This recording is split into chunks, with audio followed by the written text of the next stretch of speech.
araw mga kabarya. PH Collection nga po pala. Ngayong araw ay tatalakayin natin ang mga foreign gold coins at mga presyo nito na naibenta sa pinasimula sa pinakamura hanggang sa pinakamahal nito. Alam nyo po ba na ang bansang may mga gintong barya ay nagpapahiwatig ng estado at yaman nito? At isa ang Pilipinas na may mga gintong barya as commemorative gold coins lalo na sa panahon ni dating Pangulong Ferdinand Marcos.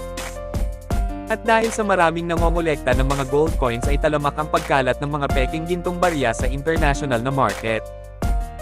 At sa totoo lang ay di hamak na mas mababa ang bilihan ng mga foreign gold coins dito sa Pilipinas kaysa ibang bansa tulad ng Estados Unidos.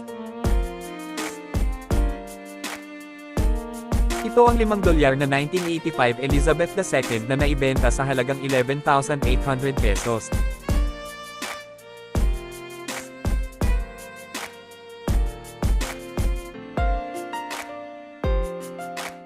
Ito ang kalahating Pahlavi Iran gold coin na naibenta sa halagang 12,700 pesos.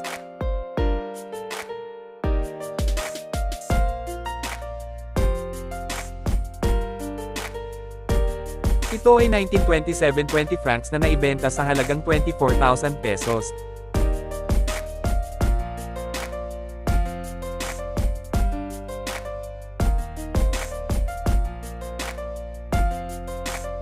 Ito ang 1904 na 1 Sovereign Edward VII na naibenta sa halagang 27,000 pesos.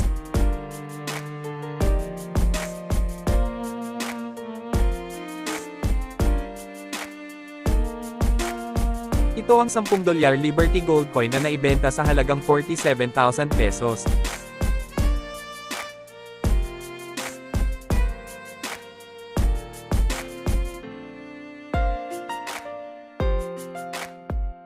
Ito ang $10 na Indian Head Eagle Gold Coin na naibenta sa halagang 56,000 pesos.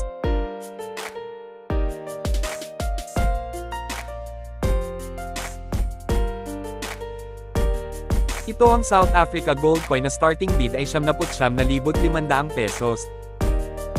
At ito rin ay kaparehong barya na itinampok sa Pinoy Pawn Star na ibinente ng isang ginang kay Boss Toyo ng 5,000 pesos at dahil sa tulong ng expert na si Decote TV, ay nabili ito ni Boss Toyo ng 90,000 pesos na napulot lamang sa basurahan kasama ang isang silver coin.